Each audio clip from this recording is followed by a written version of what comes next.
Olá, meus amigos da Central do Enem, meus queridos alunos, vamos prosseguir o estudo sobre História da Antiguidade Ocidental. Um conteúdo que vem interdisciplinar com filosofia. Então, muitas das questões que você trabalha dentro de humanas, na fase da história antiga ocidental, relaciona a história e a filosofia em virtude dos primeiros filósofos que surgiram justamente na Grécia Antiga ou na sociedade helênica. Na aula de hoje, nós vamos tratar com vocês sobre o chamado período clássico. É chamado período clássico porque é o momento de maior apogeu da sociedade grega. E é o momento em que você percebe o enfrentamento entre duas ideologias de oposição. A ideologia ateniense, vou chamar de ideologia para a gente entender aqui no ensino médio, e a ideologia espartana. Então você tem um conflito entre esses dois grupos, esses dois povos. Para entender esse conflito, é bom que se entenda a origem das duas cidades-estados, como eu falei na aula anterior. Os atenienses têm sua origem nos jônios, quando invadiram a região da Grécia por volta de 1400 a.C., juntamente com os eólios, que são os que vão fundar a cidade de Tebas. Enquanto que Esparta, ela tem origem nos povos dórios, um povo guerreiro, um povo violento, que invade a região por volta do ano 1200 a.C. Há um confronto entre esses dois povos que juntos, no processo de imigração, vão expulsar os povos aqueus que fundaram a grande civilização creto-micênica que a gente trabalhou na primeira aula contigo. O período clássico ele pode ser marcado entre os anos 650 e 510 a.C., quando na maioria das cidades gregas surge um tipo de governo chamado de tirania. A tirania ela é um regime em que uma pessoa apenas, ou um pequeno grupo, toma o poder com o apoio do povo. Esse povo que a gente está discutindo aqui não é o mesmo povo que você entende nos dias de hoje. Lá na cidade-estado de Atenas, Corinto, a cidade-estado de Tebas, povo era o grupo de pequenos camponeses somado aos comerciantes e artesãos. Esses eram tidos como povo, que eram homens livres, que faziam atividades na área do comércio, na área do artesanato e na pequena plantação, na pequena produção, mas que não tinham direitos políticos. Os direitos políticos estavam concentrados nas mãos dos eupátridas, ou dos bem-nascidos, ou da aristocracia agrária. Então, somente esses, além de serem livres, tinham direitos políticos. A tirania é quando um grupo que não tem direito político toma o poder, indica uma pessoa para governar sozinho, sem o apoio da Assembleia. E esse tipo de governo em Atenas é chamado de tirania. Não só em Atenas, mas em algumas cidades-estados. No século VI, então, as tiranias são todas derrubadas nas cidades gregas. Os reis depostos, em alguma cidade que existia um tirano que era rei, ele é substituído e tem o seu poder diminuído em algumas cidades-estados. Em outras cidades-estados, como em Atenas, as aristocracias locais retomam a autoridade. E nesse caso, Esparta é essa cidade-estado. Já em Atenas, desculpe-me aí, é a instituição da democracia, que é um tipo de governo diferente das cidades, onde todos os cidadãos terão acesso a direitos políticos. Dentro desse contexto, há o desenvolvimento da produção artesanal e do comércio. E nesse desenvolvimento da produção artesanal e do comércio, surge um grupo de pessoas chamadas de demiurgo. Demiurgo significa, no original, aquele que trabalha para o povo. Então, é o comerciante que negocia, é o artesão que produz.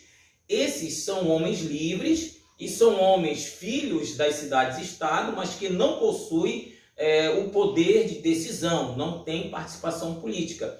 Esse grupo, em algumas cidades-estados, eles vão formar um partido político. Esse partido político vai ser chamado de Partido Popular, lembrando o que significa a palavra povo naquele tempo. Então, povo repetindo, um conjunto de pequenos agricultores, comerciantes e artesãos que não têm direitos políticos, e eles vão lutar para ter direitos políticos. Então, eles vão pressionar em algumas cidades-estado, e eu quero destacar aqui a cidade de Atenas, onde vai acontecer isso, a derrubada da tirania e a substituição da tirania por um grupo de aristocratas que vai tentar fazer algumas reformas para atender às expectativas do Partido Popular. Dentro desse contexto, também nós temos a questão da mão de obra escrava. Atenas vai desenvolver esse processo de utilizar pessoas para trabalhos domésticos e mais tarde para alguns trabalhos em obras públicas. E esse tipo de relação de trabalho a gente chama de escravismo antigo, em que a cor da pele não é levada em consideração e sim a condição social da pessoa. Dívidas, não é? A questão de penhora de vida, a questão de entregar tempo de vida para trabalhar, para sustentar a família, são os tipos de escravidão, além da questão da guerra. A guerra naquela época era uma fonte fornecedora de mão de obra escrava também. Então nós temos o uso de mão de obra escrava para o sustento econômico das sociedades da Grécia clássica. Para a gente finalizar, a gente apresenta duas cidades que se destacam nesse momento. Então nós temos a cidade de Esparta, que tem, né, uma função de ser uma sociedade muito ligada à questão da guerra. Os espartanos, eles têm um tipo de governo chamado de diarquia, então não é um governo aristocrata. Então a aristocracia ela elege, né, dois reis, são dois reis. Um rei tem a função de defesa da cidade, o outro rei tem a função de gerenciar os rituais religiosos, os ritos sagrados. Então esses dois líderes serão os coordenadores da cidade e estado de Esparta, que tem uma característica que é marcante. A cidade de Esparta é uma cidade militarista. Então você tem um conjunto popular, um conselho popular que é a Ápela, onde os espartanos de 30 anos se estabelecem aqui. A Gerúsia, que é um conselho de 28 anciãos, né? E o Éforato, que é um conselho de 5 anciãos. Então a diarquia, né, ela é eleita, né? Ela é eleita pela Ápela, que vota a diarquia. A Ápela elege o conselho de Éforos e a Gerúsia. E isso aqui a gente pode chamar de estrutura militarizada dentro da cidade-estado de Esparta. Dentro da cidade de Esparta, para concluir, nós temos a situação de que a mulher ela tem direito de falar em público, que diferencia de Atenas. As mulheres em Esparta, inclusive as moças que não conseguem engravidar, que não conseguem gerar filhos, elas são deslocadas para o exército. Elas treinam nos acampamentos militares. Inclusive as próprias virgens que estão aptas ao casamento, elas também fazem treinamento no campo para terem um físico forte, porque de acordo com a ideia dos espartanos, um ser humano deveria ser forte, sadio. A gente chama isso de eugenia.